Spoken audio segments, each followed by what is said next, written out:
Hey Judy, what's wrong? It was a cold day with Christmas carols echoing through the city. I paused to admire a tree ornament that had caught my eye. My husband, his breath visible in the chilly air, turned his head to look at me from a few steps ahead. He smiled softly, his ears flushed from the cold. I adored the way he looked at me. Nothing. Let's head home and have dinner.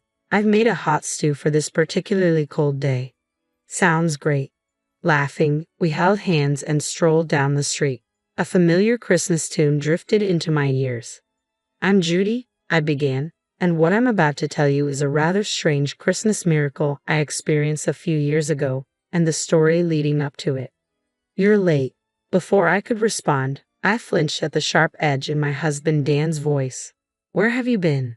I just went to the closest deli, I replied, trying to stay calm. It was mid-December, and it felt like snow was imminent. I'd been chased out of the cold without my coat a short time ago. Are you trying to fool me? I'm the breadwinner of this household. When I come home, I expect dinner to be ready and served. Can't you even manage that? He glared at me displeased as he looked at the dinner. No hot sauce. How can you eat chicken wings without it? Don't mess with me. His harsh scolding made me rush out of the apartment with just my wallet and return with the hot sauce. As I gasped for breath, he grew even more irritated. Delhi, are you crazy? Isn't it cheaper to buy at a supermarket? He pointed at the hot sauce, rolling his eyes. You have no sense of budgeting. I couldn't help but retort, of course, I buy groceries at the supermarket, but it's far away. I told you earlier, it slipped my mind today.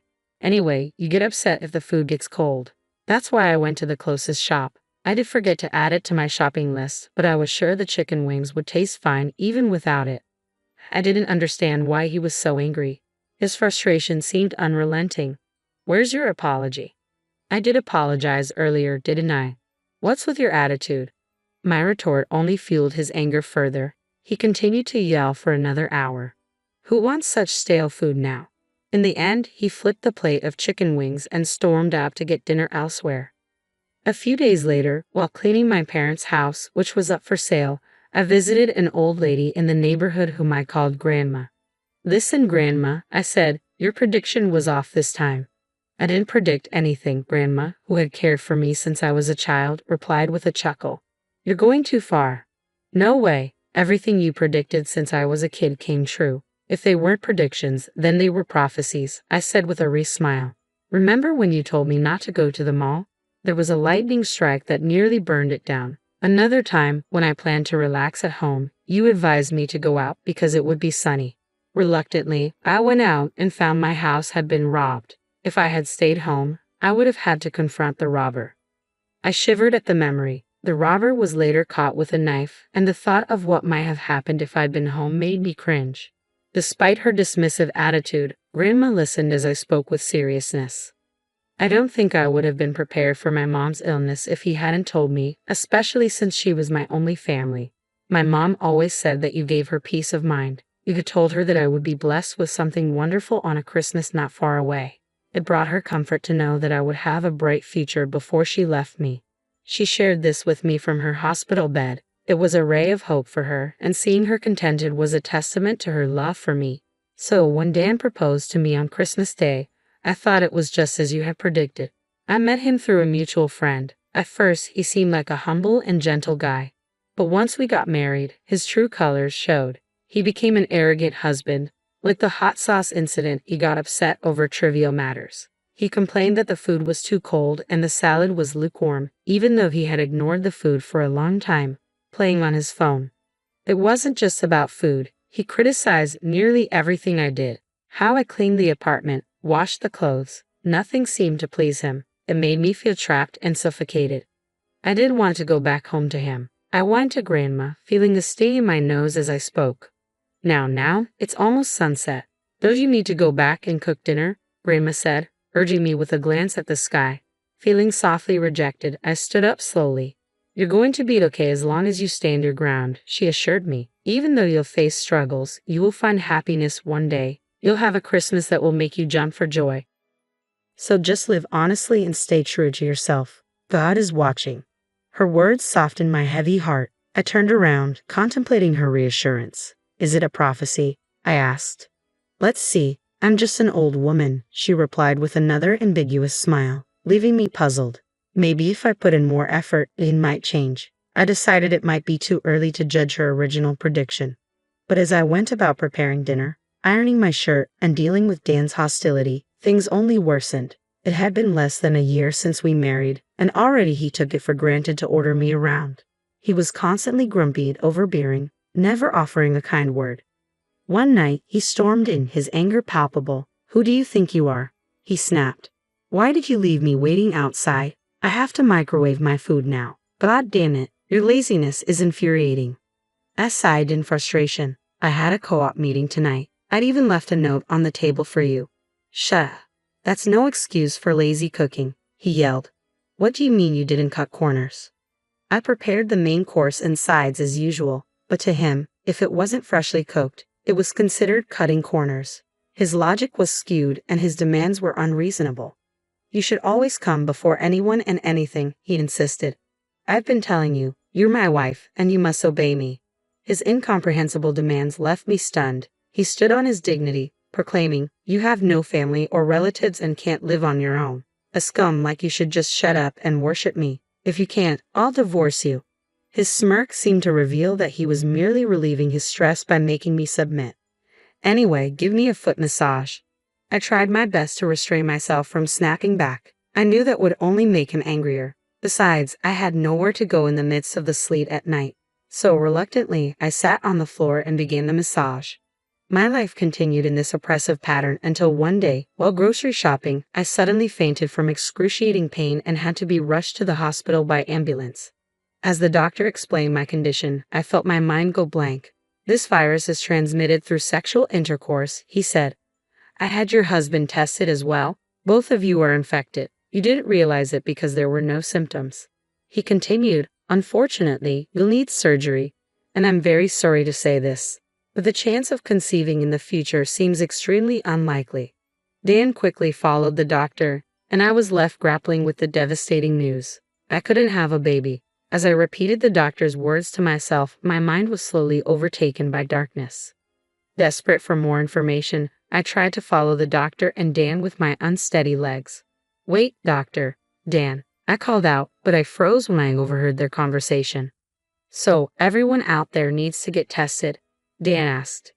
Exactly. They must be treated all at once, otherwise, it's pointless because it keeps coming back, the doctor replied. Would they know what the test is for?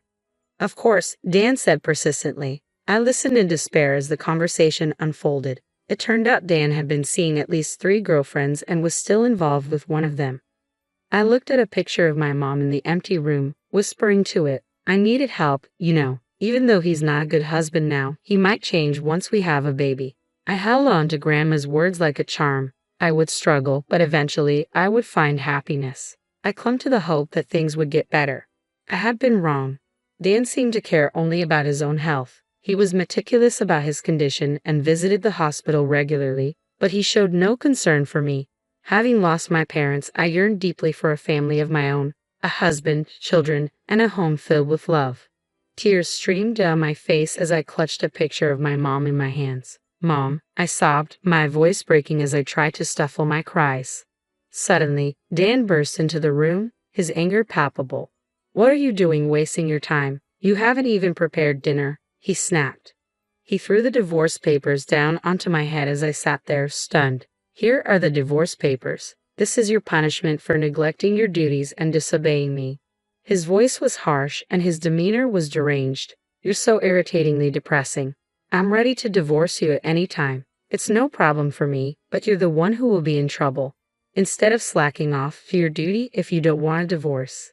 I'm not slacking off, I protested, but he was already cutting me off. Oh, and there's one more punishment, he said with a smirk.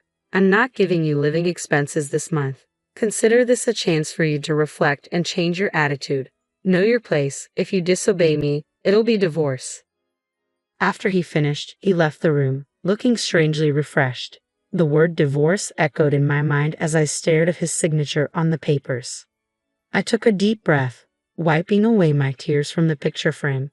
Mom, I've decided, I said quietly, resolve hardening within me. I spoke softly to the picture of my smiling mother, asking her to watch over me. Then, I kept quiet and carried on with my life. For a while, Dan continued to treat me like a servant, venting his anger on me regularly. I argued back occasionally, but mostly I endured in silence. One day, as Dan began his usual tantrum, complaining about the lukewarm salad and cold stew, I sighed inwardly and resolved to follow through with my plan. You remember the deal, right? If I don't obey, it's divorce, I said. Right, you remember that at least, he sneered. If you don't want me to leave, reflect on your stupidity. He leaned back in his chair, smirking. You're a bit weak upstairs, aren't you? What? I replied, astonished. Did you just say that?